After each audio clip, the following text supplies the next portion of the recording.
time to join us. Dana Steinloggy, one of the partners here at Choice Solutions, co-lead up our sales team. And yeah, just on behalf of our organization, we want to thank you for taking time to join us today. We've got folks that are joining us from various parts of the country where we have locations, whether it be the central U.S. into the Southeast, into the Great Lakes. So very appreciative of your time. We value the opportunity to share insights with you.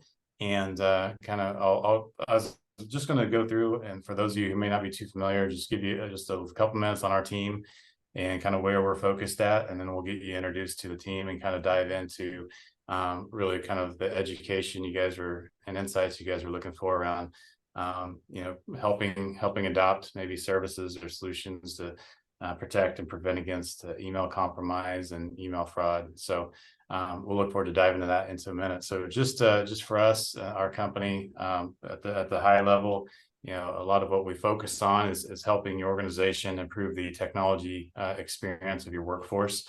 So nice, consistent, secure workspace that your workers and team are getting access to the applications, desktop services that they need, all the while helping you as an organization have the proper security and control over the data, that intellectual property, things like that, but also leveraging technology as a means of talent attraction, retention, and as a positive thing for the organization. So kind of under the water, behind the scenes, right? All this transition and transformation has been taking place for your business with the switch, maybe adoption of SaaS apps where you can in your business, the contemplation of public cloud and private cloud and keeping things on-prem or in the cloud, and where's the right place for things.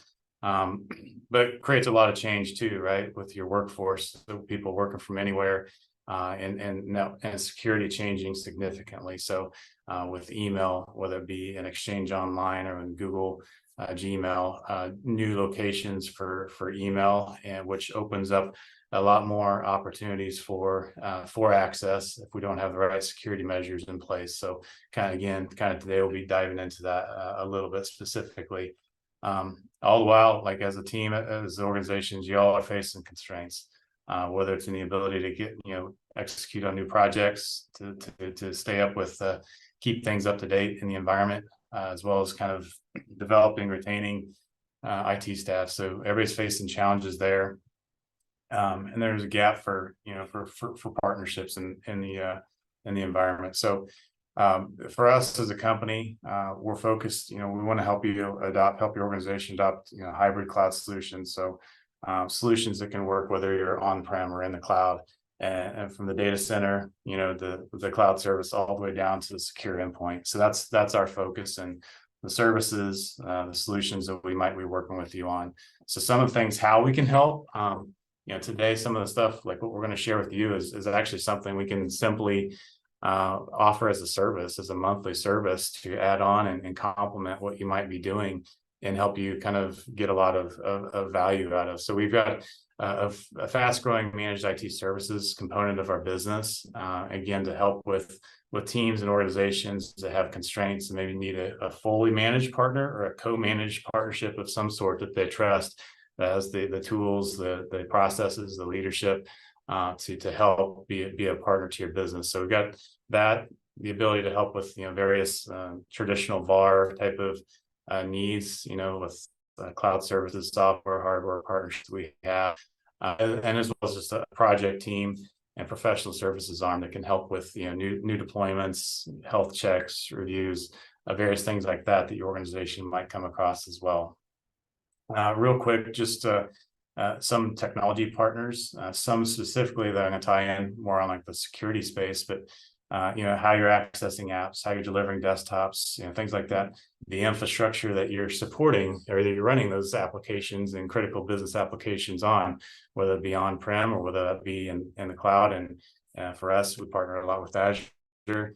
And obviously today we're going to talk about Proofpoint and their value in helping, especially from an email security perspective, but other tools that play a huge priceless role, especially in today's threat landscape, whether it be active threat hunting type of technologies or advanced endpoint protection solutions, ranging from the backups and what you have to help make sure you've got the appropriate backups for ransomware protection, how you're securing sensitive passwords for maybe some of your key personnel in your business, technologies you're adapting there. And then obviously MFA and then things like that, securing the endpoint. So range of partnerships we have. This is just a sampling of some of them. Most of these on here I'm showing.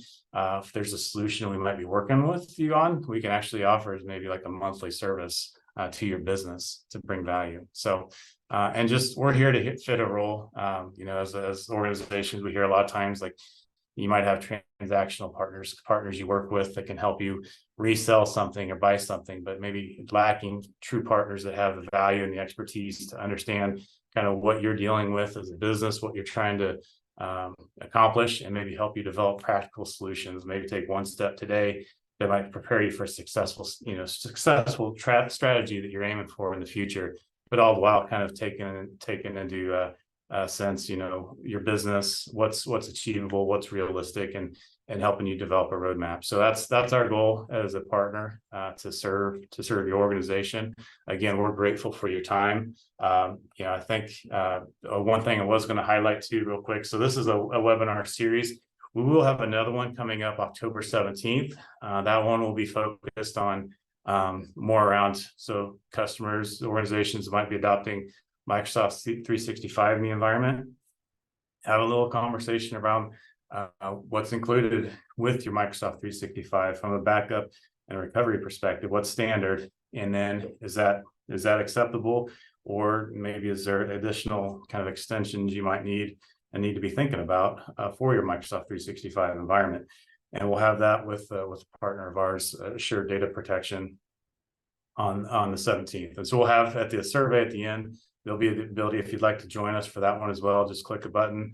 We'll get you auto enrolled and you can take part of that as well. So with that, let's get to the conversation today. I'd like to get the team introduced to you from Pax8, which is a key supplier of ours.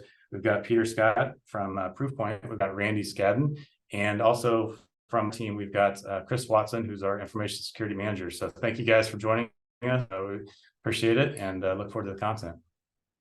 Awesome. Thank you very much for that introduction there, Dana. Yeah, let me share my screen here and we'll jump right into this. So, all right, just get a quick thumbs up that we can see this. All right, perfect. Yeah, thank you everyone for taking the time to join today. As mentioned, my name is Peter Scott. I'm a security solutions consultant with Pax8. I help IT service providers and managed service providers like Choice Solutions all across North America design their security offerings, help choose the appropriate tooling, and really make sure that when they're advising clients that they have kind of the best offerings that they can for their structures. Alongside me, I have Randy Skadden. He is the global sales sales engineer for Proofpoint. He's my technical contact at Proofpoint, knows the ins and outs of that solution as well. So for anything that we want to get into the weeds on that tool specifically, I want to make sure that we brought him alongside. So for the conversation today, I know there's a couple key topics that we really wanted to touch around. First, I want to start off by talking just a little bit about kind of the bigger picture perspective with cybersecurity and cybercrime. I think for us to have a true understanding of where we are, we need to take a step back and look at the bigger picture so that we can really kind of properly assess the environment that we're operating in. Then we'll focus a little bit around business email compromise, kind of the data and the reality of the situation that we're seeing for these specific types of advanced attacks that we're seeing. And then we're going to tie this in a little bit to kind of the compliance industries, the cyber insurance space as well, as that's a big driver, I know, for many on the call as to why you go and look to adopt different tool sets or try and meet certain standards in order to make sure that you're standing where you should be. So first, I want to empathize with everyone in the group here. Cybersecurity is not necessarily always the most fun place to be in. It feels like over the last few years that we've really been kind of getting punched in the face with much more difficult challenges and more consistent breaches that are occurring. And the reality of the situation is that feeling is very valid. If we're looking at this data set here, this is from Information is Beautiful. It is a great data site that you can pull a number of different data sets from. But what we're looking at here is essentially the size and scope of breaches that occurred from 2008 until 2011. And what you might notice is there's quite a bit of white space here. if we kind of push forward into the last 4 years from 2019 until 2022, what we see is that this is a severely growing problem. The reason that we are all on this call and that we're all trying to seek information and kind of increase our knowledge around the space is because it's necessary. This is not something that we are casually doing, and it's something that we are being forced to dedicate a lot of time and effort in order to focus on. Perspective around this environment is going to really help us focus on the importance of it. One example that a contact of mine here at PAX 8, a guy named David Powell, likes to use is that when he was on a tour here in San Diego, that the tour guide pointed out to him that if you were to actually break San Diego out, you could view San Diego as the 6th largest military in the world. So combining, Camp Coronado, Camp Pendleton, Naval Air Station, all of it together, that's a pretty interesting perspective to take. We tend to lose perspective on something when it tends to be enclosed in other things. But when we break it out and start to look at it separately, the scale of it can actually be a little bit enormous and candidly shocking. In a similar perspective, if we were to kind of rank cybercrime today as to where it is from a GDP to country perspective, you may be surprised to find that it's actually the 3rd largest GDP in comparison. So we still have United States as 1, China's 2, but cybercrime is the 3rd largest GDP broken out to be viewed in that kind of scale. When I first started doing these types of conversations, it was actually 8th about 5 years ago. So that 15% year-over-year growth is something that makes it an area that people are investing in. This is not a kind of duct tape haphazard industry that we're competing against here. This is a professional service space. There is a lot of money to be made within cybercrime. The countries that are typically associated with this, if you average what their annual income is of these countries, it's about $3,800 to $4,000. If someone's able to ransom your data or get a miswiring from your company for $100,000, $200,000, that is life-changing money that individual is going to take the opportunity to do. That's why we're seeing professionalized services in this space. There are companies out there that will have a 1-800 support number for the ransomware product that you're purchasing from them. And they're going to send you a satisfaction survey, just like Choice Solutions will after this webinar, asking, hey, how did we do on a scale of 1 to 5? So understanding the perspective of where we are is going to, I hope, give us the focus that we need to be putting towards this space. Now, I know in the intent today, we're looking to dive a little bit more specifically into the inbox and our communication tools. As a security consultant that advises IT professionals all across the country, your communication tools are one of the cornerstone areas that you need to be looking for proper protection. There's a lot of other products out there that kind of work in the background to offer their protection sets, but no matter how good your tools are, users can still make mistakes if they are presented the opportunity to do so. One of the interesting things that Proofpoint does on a yearly basis is they come out with their State of the Phishing Awareness report each year. Some of the data that you're seeing on the screen here is pulled directly from that source. And if I'm going to sum up kind of the aggregate of this data set, what we're going to find is that users still have some ways to go before we're actually going to be completely confident and trusting, the respective employee at our company. We need to make sure that we're doing the proper things in order to try and limit the exposure that these end users are going to have for this very dangerous space. Some of the numbers to point out here. So your everyday user is going to, 44% of them believe that if they see a familiar brand within an email, that they're going to trust that as safe. 1 in 3 users still doesn't even know what phishing, ransomware, or malware is. And over the last year, we've seen a 76% increase in direct financial loss due to specifically phishing, spoofing, business email compromise type issues. To reiterate an important data set, that 44% of users seeing something as familiar as safe, that directly ties into our conversation that we're looking to focus around today. Business email compromise, for those who are unaware, is effectively when a malicious actor is able to compromise a legitimate email account. So they're able to hack into my actual Office 365 email account. And then you can use that in a number of different ways to extract information, continue to fish additional, passwords or data set.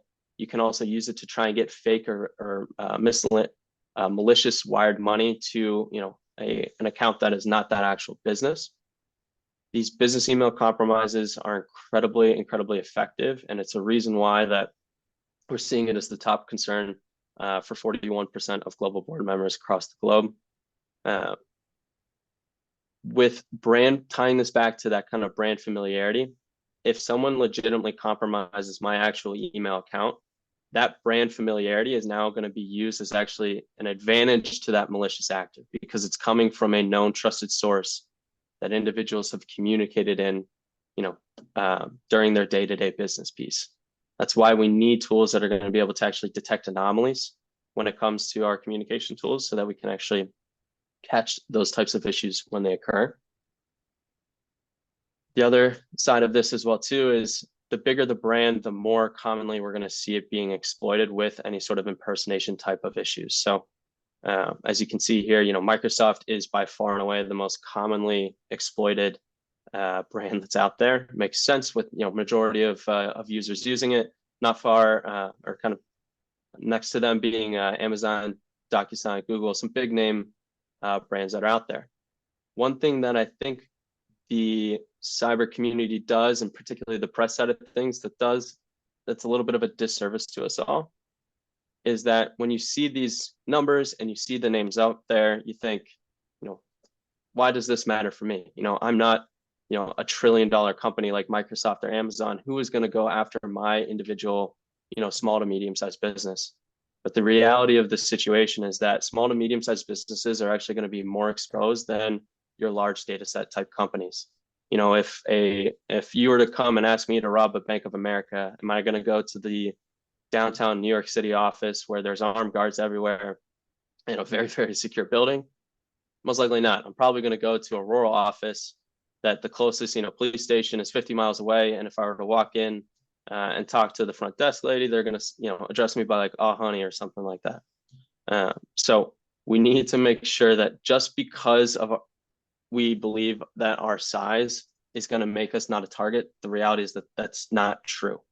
I was recently at a conference actually that I was listening to an incident response lawyer in New York, and he was saying that for every $5 to $10 million ransomware breach that you hear, there's about 15 that are going to be in that $100,000 to $500,000 range. And the reason being is that malicious actors now know that, hey, it's easier for us to go after smaller businesses because they may not have the proper setups in place that your Microsoft or Amazon is going to have. But your data, while it might not necessarily be considered valuable to the entire globe, it's still very valuable to you, right? You're going to pay the $200,000 if it means either paying $200,000 or closing down your business. I actually have a story as well that has some familiarity for my company here. There was a small mortgage company that we were working with that was out of the Carolinas. They were about 25 employees. They were doing regular business with law firms kind of in the area with regards to those closings. One day they get an email saying, "Please wire the money to this new account." Accounting thought it seemed a little bit weird, but the email just looked correct. So they wired out the money. The background on the story, the reality of the situation was that the threat actors had compromised their email accounts months ago, and then started using, successfully phishing credentials and passwords from individuals. The threat actors saw that one of the law firms they were communicating with that had a closing, had a lowercase L in the name. So they bought these, the associate domain using a capital L instead of a lowercase. Accounting then receives an email request that looks exactly like it's coming from, that law firm, but the L being swapped. The end user doesn't notice this. And so in this situation, they wire out the $250,000 to an escrow account, which within seconds is vaporized into hundreds of different accounts all across the world, virtually, unretrievable and untraceable. The other kicker to this too is that this mortgage company, they didn't have cyber insurance, unfortunately. So the owner of this mortgage company had to write a $250,000 check out of a home equity line of his own in order to keep the business afloat. for anyone on the call, like if you've gone and bought a house, and you go to wire your down payment, I don't think any of us would be very happy if they came back and said, hey, we lost that one. Do you mind sending another? That's not a reality of an answer. And so this is something that business had to take on themselves. So this ties into the importance of cyber insurance. For those on the call, if you guys don't have cyber insurance within your company, it should become a top priority for you guys to go and consider getting it. For those that have cyber insurance policies in place as well, you need to make sure that you are checking and doing the due diligence to meet the standards that are being asked. Oftentimes we see people with cyber insurance still resulting in some sort of financial loss because they aren't checking the necessary boxes. One of the studies that Proofpoint did in that awareness report was actually specifically around the cyber insurance space. So 50% of insured companies still incurred some sort of out-of-pocket loss during a breach. And I'm not saying that means like reputational damage or outage damage. This is specifically having to partially pay ransoms in order to get their data back. The more specific breakdown of this, 34% of this number had covered partial losses, 7% had denied claims, 9% ransomware was specifically edited out of the insurance coverage. So again, I'm not trying to dissuade anyone from not getting cyber insurance. I'm trying to emphasize the point of having it, but also making sure you're doing due diligence around meeting the standards. If you are on your cyber insurance policy and you say, hey, you check that box, it says we have MFA on everyone that's out there, and the reality is you have it on 99%, your cyber insurance companies, and that 1% is where the compromise comes from, your cyber insurance company is going to fight you on that. And then, the product that you've been paying for this eventual situation, they're not going to be as much help during that. So please make sure that you're actually reviewing your policies and meeting the necessary standards. The second side that I commonly see in this kind of realm, outside of just meeting cybersecurity standard or cyber insurance standards, is actual industry standards or compliance standards, being kind of the initiative of where we're going to drive and design our type of our security strategy. Again, I think that this is something that is very important. And when it comes to the email conversation that we're having today around protecting your inbox, your typical security standards and compliances out there are going to ask you for some form of email protection, to be put in place. But for those who are familiar or have seen kind of in the news recently, MGM has had a major ongoing breach that's costing them like millions of dollars a day. It was a social engineering attack for them. So, someone called into the help desk, asked to reset an admin password. That individual didn't do the necessary checks, just goes ahead, resets that password. Now this malicious actor has access to their organization and can start just kind of further kind of digging themselves through it. And if we were to go to MGM's site right now, like we're going to see, they are SOC 2 certified, they are PCI certified, they have all of the necessary credentials and certifications to be operating legally in their space.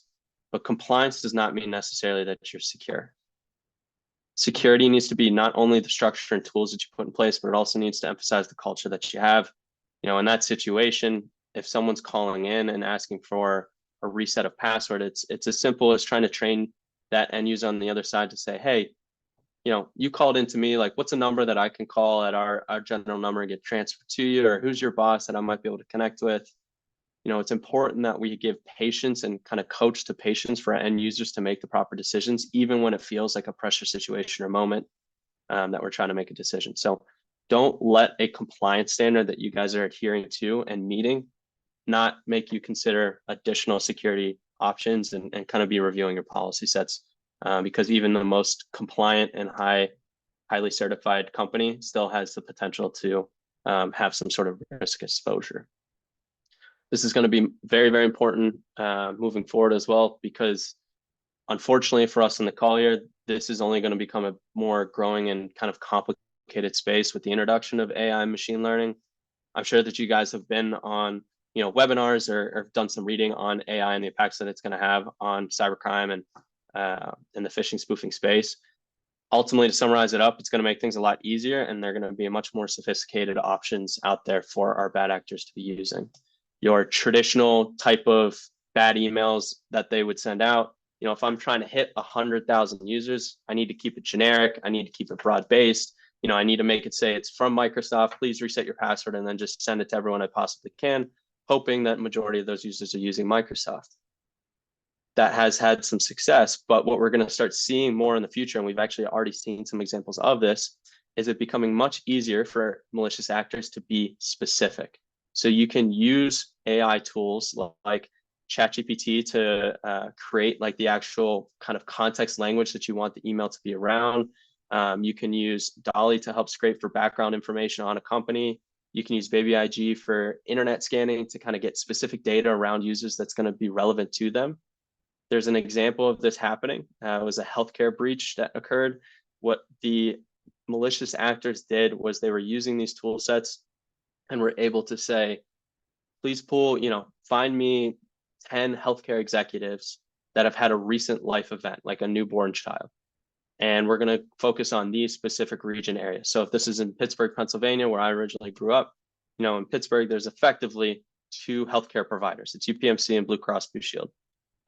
And what I can do using these tools now as just kind of the malicious project manager that I am is ask Baby AGI to scan the internet for me and find, the healthcare executives that have posted a picture of their newborn child in the last 6-12 months. Now I have a topical emotional event that I can tie my emails to.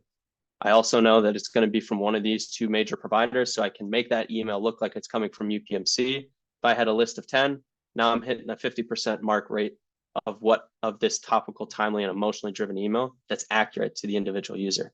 So previously, where this would have required hours and hours of research and investigation, and to put all that effort in to just not be successful, the return on value for a lot of the malicious actors may not have been there, but now it's going to be, because you can make these types of emails in the blink, with an hour's work.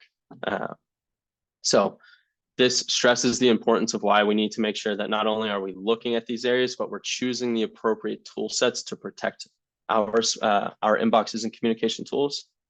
A common thing that I hear is companies using like Microsoft's native email security tools specifically to help protect their inboxes. The reality of the situation, Microsoft is pretty diverse with what they focus on. And in the email security space, it's one of the areas that we wish there was a stronger tool set for them. Some numbers that we see with regards to Microsoft is that 59.8% of malicious emails that were sent to kind of a Microsoft client that was using Microsoft, there was only a 7-month period afterwards. That client had to switch over to Proofpoint just because of the number of malicious emails that were getting through. And their inability to really kind of catch and protect against the phishing and spoofing attacks that this individual client is seeing. When we're looking towards a product like Proofpoint, Proofpoint is trusted by 80% of the Fortune 100 companies. They are one of the most tenured and most mature email security solutions out there on the market. So when we're taking a look at some of the specifics around them, Proofpoint's going to be filtering 25% of the world's business email.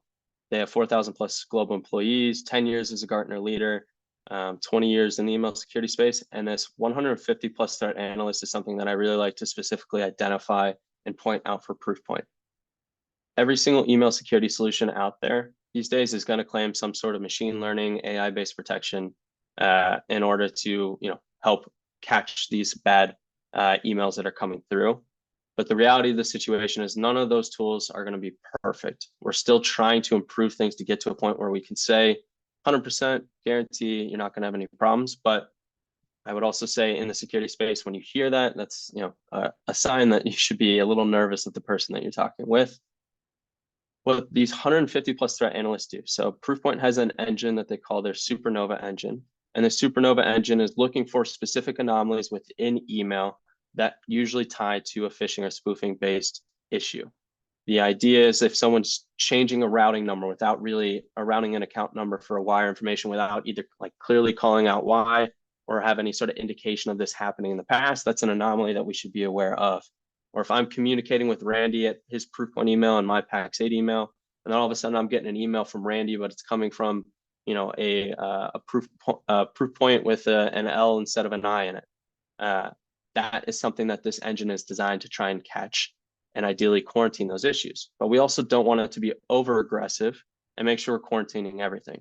So what these threat analysts will do is the Supernova engine in that 0.1% situation will raise a flag, and these threat engines, or excuse me, these threat analysts can jump in and evaluate that email and then make that decision of what the next action should be.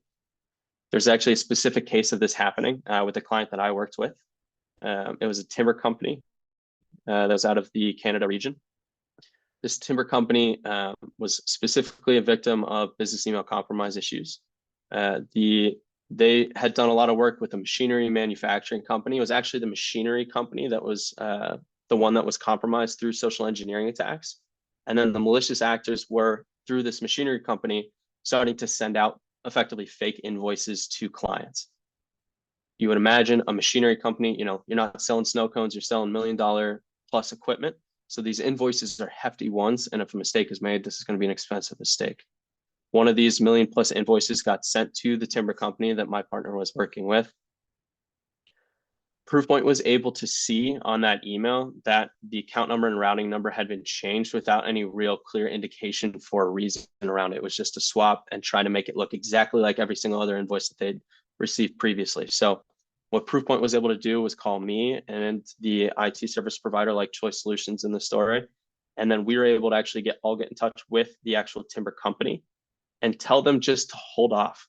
Hey, we are uncomfortable with this invoice. Let's exercise a bit of patience here and make sure we're making the right decision. So then we were able to get in touch with the machinery company and confirm that they've been legitimately compromised and tell them, make them aware of the issue that they now have, but saving the timber company from paying out this $1 million mistake. The reality of the situation is if the timber company does pay this malicious or this fake invoice for that $1 million, they still owe this machinery company $1 million. Even though it's the machinery company that gets compromised, in most cases, the company that wires the money out is the one that's liable for that mistake and is the one that ultimately has to take that hit. So it's important to recognize that while we, looking at ourselves, need to make sure that we are doing the right things, other companies out there that may be taking shortcuts or not kind of properly reviewing this, their kind of lack of discipline can also put us at risk and exposure, which is why it's equally important to make sure that we are controlling the tools that we use so that when these bad emails are coming in, we're making it a lot harder for our typical end user to make a mistake by limiting the number of these emails that are going to be seen. But we also need to make it a lot easier for them to also catch and identify these types of risks and anomalies that are out there. That's where security awareness training comes in. I know I may get a little bit of an eye roll when I say that because it feels like I'm assigning homework in this space. I get that. But security awareness training is incredibly, incredibly important to help reduce our risk at its greatest number. If we can get our end users to be paying more attention and be just cautious when they're in their inbox, take a second, pause if you see an anomaly, look at an email if it feels weird or something is off about it. Just that initial hesitation to not jump right into action it can save you guys, $1 million invoice or $1 million bad wire out. In the example, like I was saying with the MGM, if they had the exercise patience to ask an additional question to verify that user, MGM may not be in the situation that they're in right now. Or the mortgage company example, if the person who receives that wire request exercises patience and says, something seems off, let me go ask, one or two individuals if anything changes here, if this seems to be an accurate email. I think training helps educate the end user around that, but I also want to emphasize that also needs to be a part of kind of how leadership in the companies are going to be communicating with their employees. In that mortgage example, if they delay the 2-hour wire because they're doing the investigation and they go to the, CEO of the mortgage company and say, hey, we held off on sending this wire, and they're immediately berated because they didn't send it. Now they have to explain why it's late and, call the client and do all this explanation. What's going to happen the next time that employee gets that request? They're not going to think twice, right? They're just going to send it because that is what that kind of fear trigger mechanism that has been put in place for that company is now there. So it's a two-part piece from a culture, security focused minded company. You need to have training that is going to keep these types of issues top of mind for your individual end users. The best way to have that is to deliver small and frequent trainings. Your 1 hour sessions on an annual basis do have value, but over time that value is going to diminish. If I do a training in January and we're now in October, there's going to be things that are lost, and the thought around those kind of lessons are going to be very much back of mind. You're better off having a program in place that you can fake fish your end users, once or twice a month. You can send out a monthly training that's going to be a 2 to 5 minute video to watch.